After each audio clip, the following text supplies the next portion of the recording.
اس دور میں اگر کوئی ادا کر رہا ہے تو علماء اہل سنت، علماء دیوبند، الحمدللہ۔ اس پر چھوٹی چھوٹی سب سے پہلے تلاوت آیات ہے۔ ابھی قاری ادریس صاحب نے آپ کے سامنے قرآن پاک کی تلاوت کی۔ پاکستان میں ہزاروں مدارس ہیں، پوری دنیا میں سینکڑوں نہیں لاکھوں کی تعداد میں مدارس ہیں جہاں قرآن پاک کی تلاوت کی جا رہی ہے، اور اگر آپ اس طے میں پہنچے کہ یہ کون ہے، کہاں سے پڑھ کے آیا ہے، کس کا شاگرد ہے، تو آپ کو یقیناً بنیاد میں یہی کچھ ملے گا کہ وہ دارالعلوم دیوبند کا فیض ہے جو پوری دنیا میں جاری و ساری ہے۔ میں جس سال حج پر گیا وہاں ایک بوڑھا شیخ مجھے ملا، اور وہ یمن کے علاقے کے عالم تھے، سفید داڑھی تھی۔ میں ان کے پاس جا کے بیٹھا، لوگ اس کے حلقے میں جمع تھے، تو اس بابے سے جب گفتگو ہوئی تو اس نے مجھے کہا کہ اسی مسجد نبوی میں قاری فتح محمد صاحب پانی پتی رحمہ اللہ ایک بہت بڑے عارف اور بزرگ اللہ والے گزرے ہیں۔ فرمایا میں نے ان سے قرآن پڑھا تھا، اور انہوں نے بتایا کہ جو اس وقت امام نماز پڑھاتا ہے یہ بھی ان کا شاگرد ہے، اور وہ قاری فتح محمد پانی پتی دیوبند کا شاگرد ہے۔ میں اس موضوع کو لمبا نہیں چھیڑتا۔ تلاوت آیات کے ساتھ تعلیم کتاب کہ قرآن پاک کی معانی، مطالب اور مفہوم۔ میری مختصر معلومات کے مطابق اس وقت صرف مکتب دیوبند کے علماء نے جو قرآنی تفاسیر عربی، اردو اور مختلف زبانوں میں لکھی ہے ان کی تعداد 250 سے بھی زیادہ ہے، صرف صرف تفسیریں، اور ان میں کئی تفسیریں ایسی ہیں جو کئی جلدوں پر مشتمل ہیں، 20 30 جلدوں کی۔ بلکہ علامہ افغانی کے 10 سال کے دروس ہمارے بہاولپور کے ایک عزیز نے، ایک بزرگ نے جمع کیے جو ان کا شاگرد تھا۔ 10 سال کے درس قرآن کو اکٹھا کیا، 10 جلدیں بنی، قرآن کا صرف پہلا پاؤ مکمل ہوا۔ کیا علم ہے ان لوگوں کے پاس، آدمی اس کا تصور نہیں کر سکتا۔ تیسری چیز ہے تعلیم حکمت کہ شریعت کے احکامات اور مسائل۔ یہ مجھ سے پہلے کہہ رہا تھا عزیز رشیدی کہ ارے بھائی ایک گنگوہی جیسا فقیر پیش کرو، ایک مفتی کفایت اللہ دہلوی پیش کرو، ایک مفتی عزیز الرحمان دہلوی پیش کرو، ایک مفتی محمد شفیع پیش کرو، ایک مفتی محمود پیش کرو، جو اپنے اپنے میدان میں فقاہت کے وہ امام اور مجتہد اور شہنشاہ تھے کہ بڑے بڑے لوگوں نے ان کے سامنے گھٹنے ٹیک دیے۔ اور میں اگر اس موضوع کو چھیڑوں تو لمبی باتیں ہو جائیں گی۔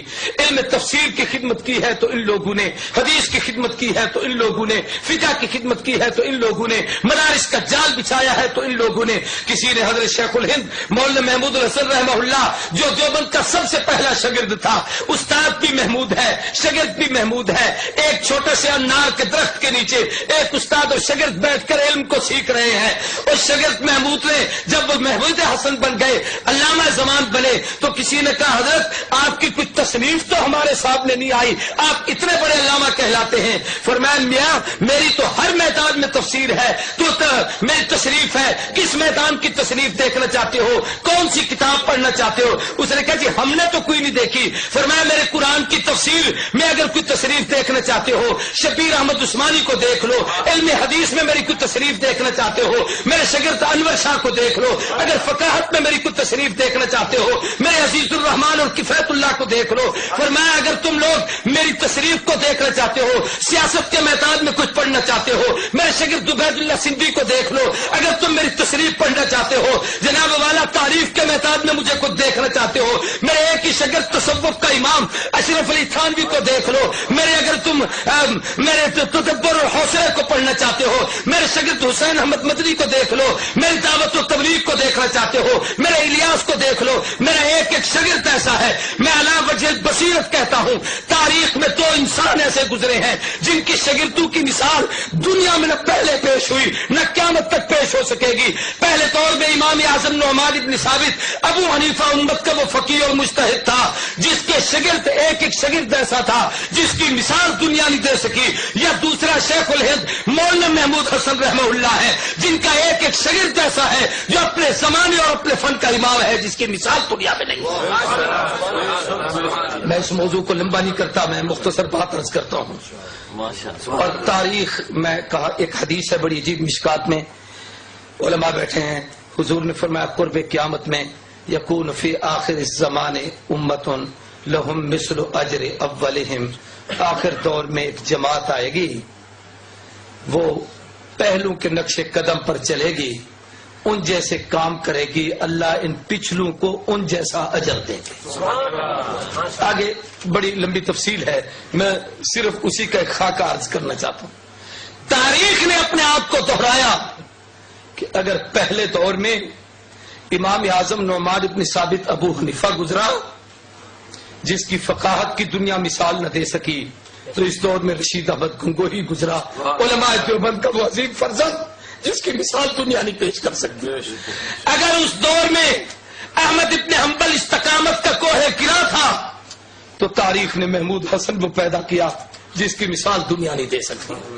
پہلے دور میں ایک استاد اور شاگرد نے بیٹھ کر کٹھی تفسیر لکھی، مدارس میں پڑھائی جاتی ہے، جس کا نام جلالین ہے.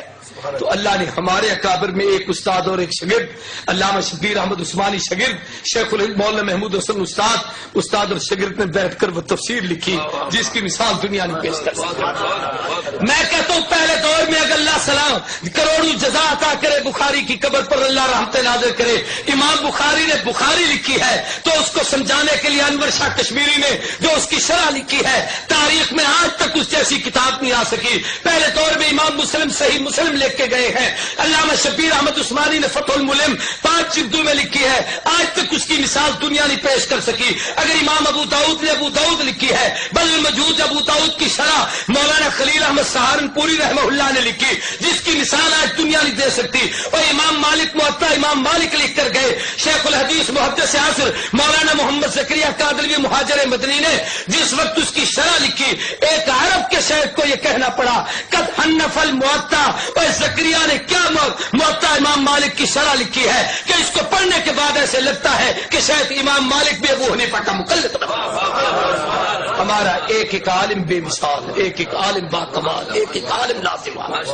میں یہ کہہ دوں تو بے جانی خدا کی قسم، اگر وہاں بخاری کی قبر سے خوشبو آئی ہے تو یہاں 6 مہینے تک لاہوری کی قبر، امام الاولیاء مولانا احمد علی لاہوری کی قبر سے، اور اب تو ہزاروں ایسے ہیں جن کی قبروں سے جنت کی خوشبو دنیا میں مہکی ہے.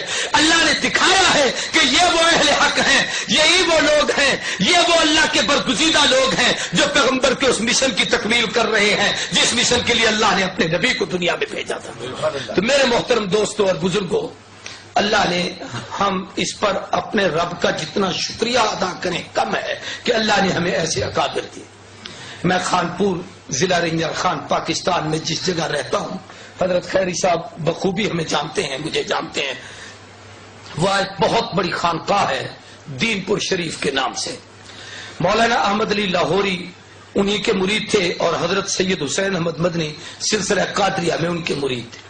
وہ حضرت خلیفہ غلام محمد فرماتے ہیں جس وقت حضرت شیخ الہند کی دعوت پر میں دیوبند گیا تو میرے ذہن میں یہ تھا کہ دیوبند ایک مدرسہ ہوگا جیسے عام مدارس ہوتے ہیں، استاد شاگرد پڑھتے ہوں، لیکن ولی لا ولی میں شناس، ولی کو ولی جانتا ہے.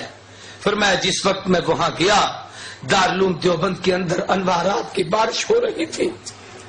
فرمایا باورچی بھی زمانے کے ولی سے کم نہیں تھا، وہاں کے خاکرو بھی اپنے زمانے کے بہت بڑے ولی نظر آتے تھے.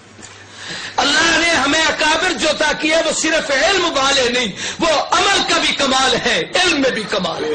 نہ ان کے علم کی مثال ہے نہ ان کے تقویٰ اور روحانیت کی مثال ہے. اس لیے میں آپ سے نصیحتاً ایک بات کرتا ہوں خدا کے لیے، اپنے ان اکابر کا ہمیں، لفظ تو بڑا عجیب ہے، اندھا مقلد ہونا چاہیے. ان کی تحقیقات پہ 100% اعتماد کریں. آخری بات اب تو گھڑی نظر آ گئی ہے مجھے، میں بات ختم کر دیتا ہوں. اتحاد امت پر یہ گفتگو ہے. دنیا میں 3 قسم کے اتحاد ہوتے ہیں. لوگ یا تو زبان کا اتحاد کرتے ہیں، زبان کے حوالے سے جو زبان بولتے ہیں، یا لوگوں میں رنگت کے اتحاد ہوتے ہیں، یا وطن کے اتحاد ہوتے ہیں. ہر اتحاد فساد کا ذریعہ ہے. اس لیے قرآن نے جو ذریعہ اتحاد بتایا ہے وہ ہے واعتصموا بحبل اللہ جمیعا ولا تفرقوا. اللہ کی رسی قرآن پر اکٹھے جم جاؤ، فیصلہ رب کے قرآن سے کرایا. مولانا انشاءاللہ اس پر بڑی خوبصورت گفتگو کریں گے. میرے استاد تھے مولانا مفتی محمود رحمہ اللہ، میں نے ان سے بخاری پڑھی تھی. ان کا ایک جملہ بتاتا ہوں. وہ فرمایا کرتے تھے اتحاد میں بڑی برکت ہے. اتحاد بڑی طاقت ہے. جب آدمی متحد ہو جائے تو بڑے بڑے مشکل کام بھی آسان ہو جاتے ہیں. تو یہ کہہ کر انہوں نے ایک بات کہی بڑی عجیب. فرمایا جانتے ہو کہ اللہ سب سے زیادہ طاقت والا ہے. اللہ سب سے کیوں؟ یہ سوالیہ نشان. کیوں؟ فرمایا اس لیے کہ وہ ایک ہے. کہہ دو اس لیے کہ وہ جس کا کوئی شریک نہ ہو، ساجی نہ ہو. یہ شرکت تو کمزوری ہے بھائی. ہم ویسے ہی چونکہ مخلوق کمزور ہوتی ہے، ہم کمزوریوں والے ہیں، اس لیے ہمیں حکم ہے کہ آپس میں ایک ہو گے تو طاقت رہے گی. جب تم ٹکڑے ہو جاؤ گے تو تمہاری طاقت ختم ہو جائے گی. وہ ایک ہے تو سب سے زیادہ طاقت والا ہے. اس ایک نے ہمیں ایک فارمولہ دیا جس کا نام قرآن ہے، عملی زندگی دی جس کا نام محمد الرسول اللہ ہے. ان کے ساتھ جڑے رہو گے تو تم بھی ایک ہو کر کامیاب ہو جاؤ گے. وآخر دعوانا الحمدللہ.